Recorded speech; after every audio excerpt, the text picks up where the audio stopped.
Hey, discerning listeners, Love is Blind, Season 5. Let's check it out. My name is Dr. Kirk Honda. I'm a therapist and a professor. Keep in mind that everything I say in reaction to this TV show is completely speculative, based on very little information that is edited. Let's watch. You. Look at me. He does not get to judge you. He has his own thing that he needs to resolve. Believe me when I say this. He needs to figure out what the fuck he does really want. He needs to stop blaming others and stop taking accountability for his actions. So it's great that the friends are supporting her. I don't know how she's receiving Lydia's advice or encouragement here, but I don't really understand what Lydia is saying. She says that he doesn't have the right to judge you. Yeah, it depends on what we mean by judge, but he does have the right to determine if the people that he's dating in the pods are a good match for him, and he does have the right to have a criterion that is along these lines. People are really simplistic about this, by the way. They will say, like, once a cheater, always a cheater, and there's no data to there's some data to support that if one has cheated in the past, they are a little bit more likely to cheat in the future. But there are plenty of people who cheat, say, when they were, how old is she? She's 28, so she would have been 26. There are plenty of people who cheated at 26 and never cheated again for the rest of their life. That happens all the time. There's also a lot of people who cheated at 26 and then cheated again at 30 and then cheated. There's a lot of different paths. There's a lot of factors as to why people will cheat. It's not some indictment on their personality.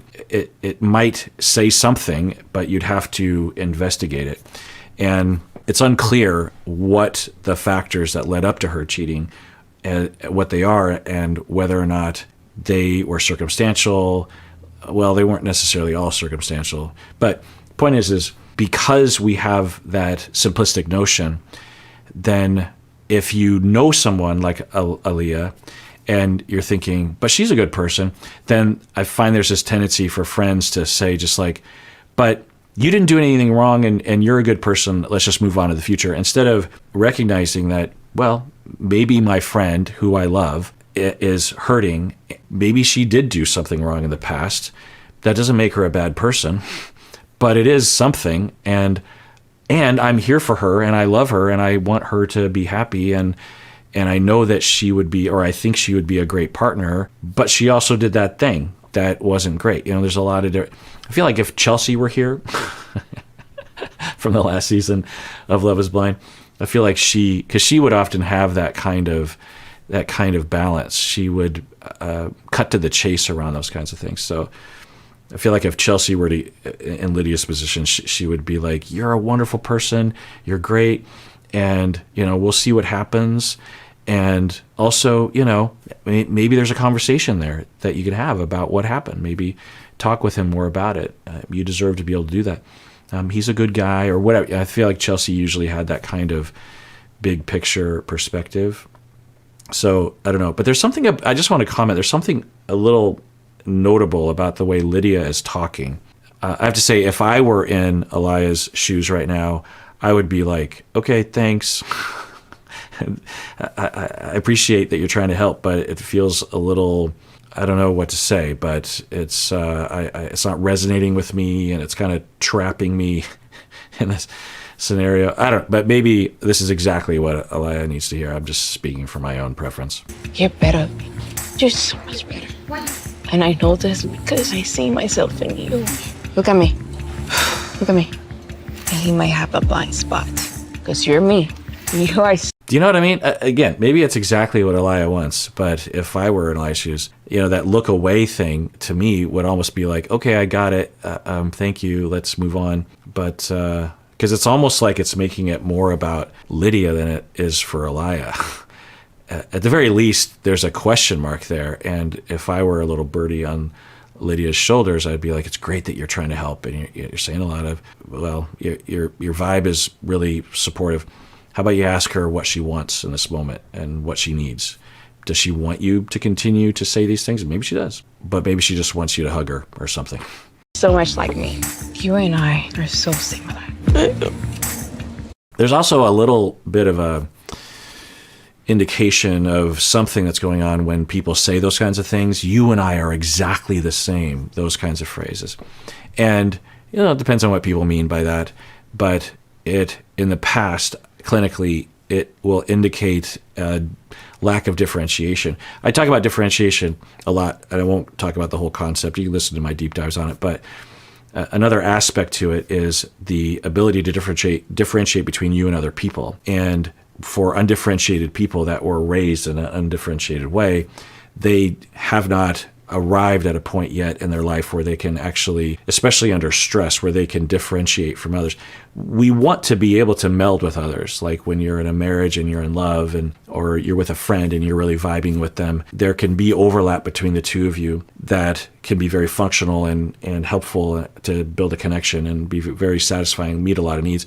But there are other times when you need to be able to see yourself as not of the other person and of yourself as an independent creature with your own mind and your own thoughts, and other people as having potentially different thoughts and a different mind. But for some people, they will always be like this, particularly under stress, and they don't have the ability.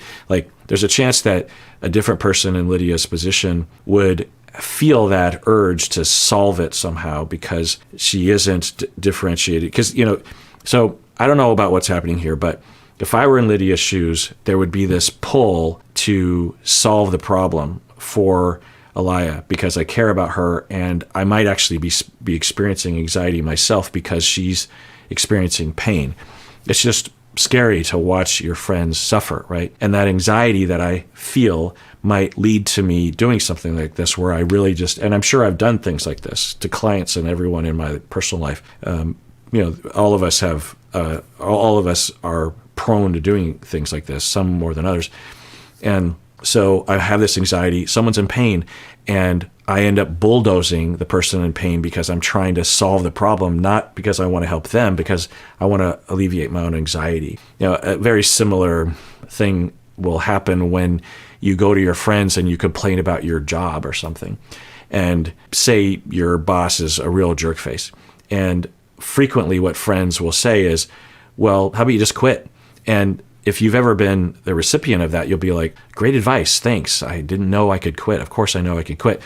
Also, it's way more complicated than that because I like a lot of aspects of my job, and I don't know if the next job is going to be any better. And maybe quitting is the answer, but boy, is that a very simplistic solution to my problem. Plus, that's not really, I'm not looking for advice. I just want to vent. I want someone to understand what I'm going through. I want some validation. So that's another manifestation of, okay, my friend is suffering because of work stress. I have anxiety about that. I want this anxiety to stop. I just need you to quit, and then this anxiety will go away. So when you have that anxiety, you will meld potentially in a dysfunctional way because you're seeing your feelings as their feelings and their feelings as your feelings. Whereas if you can differentiate, and you can differentiate between different functions of your personality, you can look at your anxiety and say, I'm feeling anxiety, but does that make any sense? Because she is in a situation that can't be fixed. She is potentially being broken up with, or she's hurt, or she's scared. There's no solution to that because I'm not Uche. I can't change this situation. So I'm feeling anxiety, which is normal, and that's okay, but there's no solution to that. I have an urge to try to solve it, but there is no solution. I have an urge to get my hands in there and start, yammering at them, but that's just me trying to alleviate my own feelings. So I have to look at that. They're having their feelings and I'm having mine, and I care, and what's the best thing to do? I think the best thing to do is to listen and to hug and to be there. And that's differentiation, that whole thing. Differentiation between my feelings and my ability to plan for the future and kind of see through things and value my feelings, but also value my ability to plan for the future. That's the way I put it. My intellect ability, that's the words they use in Bowenian therapy, intellect versus reason, or they have other words. But anyway, and also my ability to differentiate between myself and someone else, and allowing someone else to have their feelings. It's okay that they're having those feelings. It's okay I'm having my feelings. There's not a disaster here. So what do I need to do? Well, the best thing you can do is care and be with and allow her to have her feelings. What's wrong? I crave so hard to be loved for who I am. Yeah, of course. Yeah.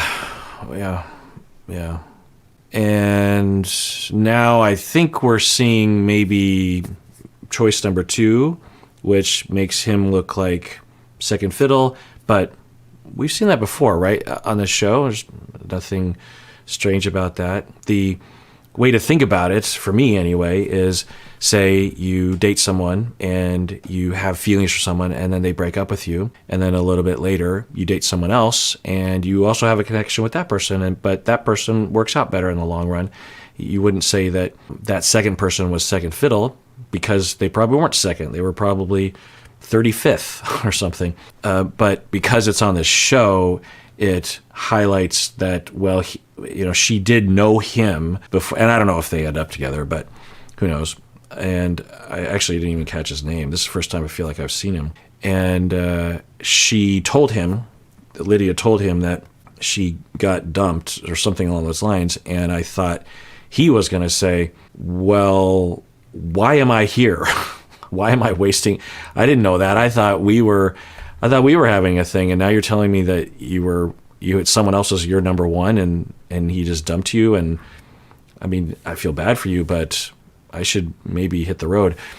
But he didn't. He just sat there and said, tell me how you feel. And that's very commendable. I mean, even if he is in his head going, well, I thought I was number one, so I guess I have to consider my priorities right now. But at the very least, he's listening and being very inviting about that. And so then she said what she said, that she just wants to be loved for who she is. Yeah, it's heartbreaking. I wanna be seen for who I am and valued and loved for who I really care. And I'm so passionate and I'm so genuine and I'm so loving, but yet, So it is a potential tick in the column of some kind of schema and personality issue. I don't see any other evidence of this, but there is a schema, a belief, a very ingrained belief about who we are and the world that is characterized as people who believe that they always have more love to give than other people. They, in all their relationships, are very frustrated with the fact that they have so much love to give and they never get as much love in return, not even close.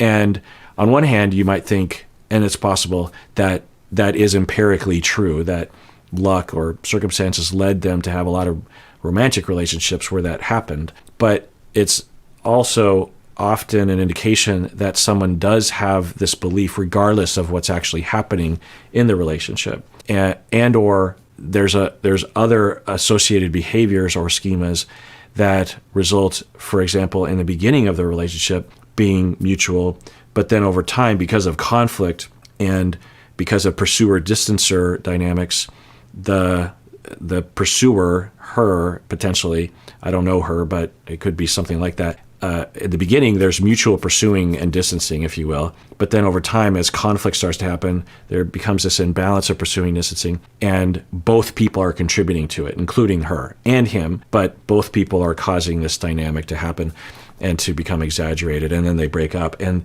for a long period of time, it is true that she is giving a lot more and putting a lot more effort into it, but the ball got rolling because of what both people were doing. And I guess I should talk a little bit about pursuer-distancer. So often the pursuer is preoccupied, the distancer is avoidant. So you can, slide in all my lectures on those two topics, but not always. It depends. But with pursuers, the way they deal with distance is to pursue.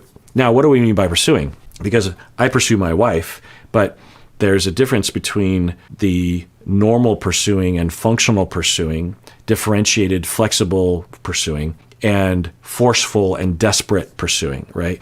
Like a classic version of this is you are pursuing and you text your partner at work and they don't get back to you right away, and you text again and they don't get back to you right away. Well, actually, let me talk about this dynamic, because I've had a lot of clients, a lot of couples with this. They'll come into me years down the road. But and we saw this in 90 Day Fiancé, if you watched that with me, with Biniam and Ariella. Ariella would text and call Biniam, and he would say, well, my phone was off, or I didn't have cell phone coverage. And both of them were contributing to that, because on her end, she was being very aggressive with the texting and forceful and critical, and would get over upset when he didn't text back, and over accusatory about infidelity. And he would avoid, he would lie. He would say that his phone died when it didn't and it wasn't likely, or he was passive aggressively not responding to her texts as a way of trying to get back at her, or as a way of sending a message of, you can't constantly text me. If someone, so let's say you have a preoccupied person that is pursuing, and someone that is more differentiated and more securely attached, and they are, texting and texting during the day at work, and this person is like, this is getting to be kind of a lot, and I feel like there's an expectation, a demand, almost like they're trying to control me or something, and it's not just texting me to text me. And so what this person will do, instead of an avoidant person, will say, hey, I love you and I want to be here for you, but when you text me, it makes me feel like I'm being pressured to respond. And I love texting with you, but there are times when I feel like you're not texting me to text me, you're texting me to reassure yourself that I haven't abandoned you, and all I'm doing is I'm at work. So is there something else we can do about that? And sometimes with those kinds of couples, I will even have, so for the pursuers, they might not be able to stop pursuing or stop being preoccupied until they heal. But so one of the prescriptions that I'll have for the preoccupied pursuer is, I'll say, instead of just texting like a meme or something, sit down and figure out what's going on with you. You have an urge to text while he's at work. Maybe you're both at work, right? But anyway, during the workday. And sit down and think, what is going on? What's the motivation? Because it'll probably be felt by him when you do this sort of thing. If it's just checking in and you just see a funny meme, then send the funny meme. But if it is worry about him cheating or losing him, or just a worry about, I haven't seen him or checked in with him in 5 hours, that's okay as well. It's not your fault. That's because of your history. And it's also normal just to love your partner and not want to lose them. And instead of sending a meme, actually just say what's going on in your heart. Because for people on the receiving end of that, if they get a meme or they get texts and they feel like there's a demand there, or an unspoken control mechanism, it's a lot more hurtful and aggravating. Whereas if you just say to him over text, so I'm having one of my preoccupied moments, and I had this intrusive thought that you're cheating on me at work, which is totally irrational, but it's based on my history of having been abandoned when I was a child. So if you could please just tell me you're not cheating on me, that would help. Now, for some of you, you might be like, well, that's ridiculous. That's not his fault. That would be really annoying to get that kind of text. Yeah, but the alternative is that she stews in her own anxiety, and that's not a good situation. Until she recovers, until she has enough ability to push back on that, or other options, other coping, that can be an interim measure. And if you're the recipient of that, it provokes your empathy and your care. And you're like, I'm not being attacked or controlled. I'm being told that my partner is suffering, and I can solve it by just saying, I am not cheating on you. In fact, here's a video of where I'm at. And for some people, that will get them through the day. Consider it almost like an OCD thing. And the anxiety can be a very similar feeling, that it's like this uncontrollable urge or itch that you have to have itched. For the preoccupied person, it's just like, I just need to know he's not cheating on me. So can we please? And it's normal to have those kinds of feelings. It's what we do with them, right? If you control and indirectly try to get contact, then that can be confusing and hurtful. Anyway, so why am I saying that? With Lydia, who knows? I don't know, but there's a chance that pursuing aspect has gone out of control in the past for both of them. So another way of putting it, because I'm sort of framing it from the preoccupied side, is you have a preoccupied person, an avoidant person, and they have balance, but the avoidant person is hurt by something that happens, it's normal, and the avoidant person shuts down and starts to work a lot, or is quiet. and creates distance. And then that sucks in the preoccupied person. Or another way of putting it is you can have an avoidant person and a securely attached person for the most part, and they will avoid, and even a securely attached person will go, what's going on here? So I'm not saying it's the pursuer, preoccupied person's fault. It's a system. It's a feedback loop. Everyone is dancing together and pushing it in whatever direction out of their awareness. They don't know that that's what they're doing. So I just wonder, it could be that, but it could be 1,000 other things. I just wonder what her past has been like and why it was like that way. I know that, but I don't know. It's okay. I mean, I think you're an amazing person. And I thought about you last night, and I was like, damn, I really want to talk to this girl again. I hope I'd get to. Were you?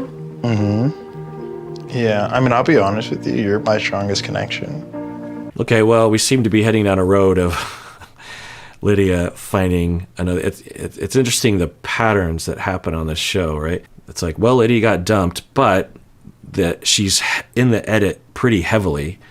So I wonder if she's got a number two. So I'm trying to think of all the couples that have been on this show. Let me look at my notes. And Tiffany and Brett were each other's first choice. Micah and Paul were each other's first choice. Paul also was thinking about Amber. Chelsea and Kwame.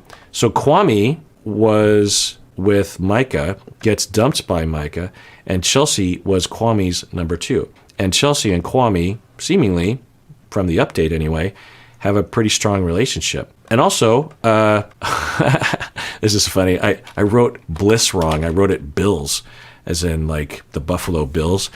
And so Zach and Bliss, of course, Zach chose Irina, and Bliss was his second. So we have a precedent for that.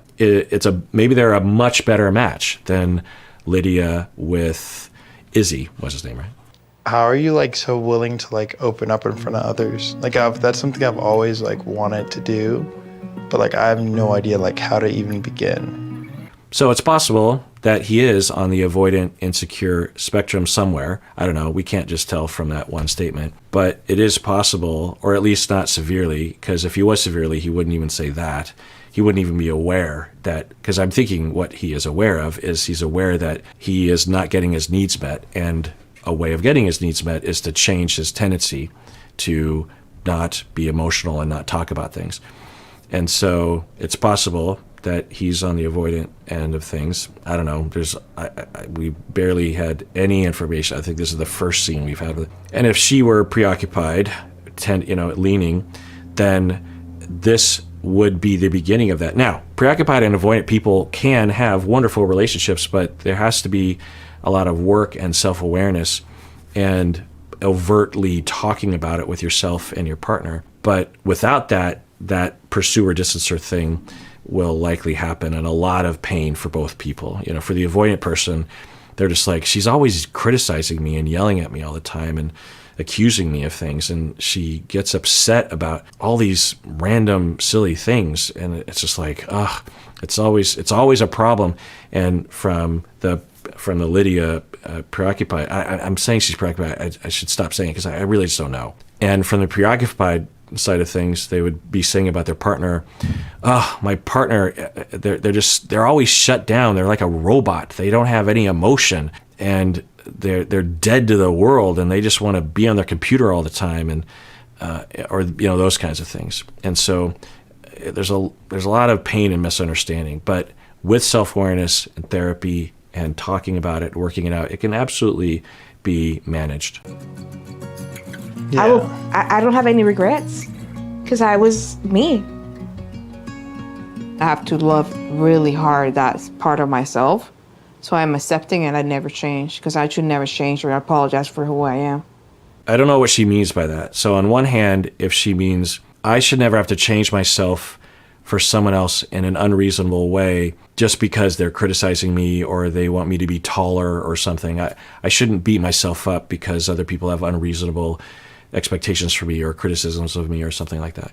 Yeah, absolutely. But there's another interpretation or a more encompassing interpretation of I shouldn't have to change for anyone when they complain about something that I do or a tendency that I have, which of course is not the best way to live because for me, however good of a husband I am to my wife is because I don't know what percentage, but I would like to think that enough percent of the time when people complain about me, including my wife, I change. I try to change. I'm not changing. I'm not necessarily changing who I am, but I am changing my assumptions or my patterns, or I'm considerate, right? That I don't know if that's changing who we are, but so I don't know what she's saying exactly. But I will comment that there's an interesting dichotomy for her that seems to be emerging, but I have almost no data on this.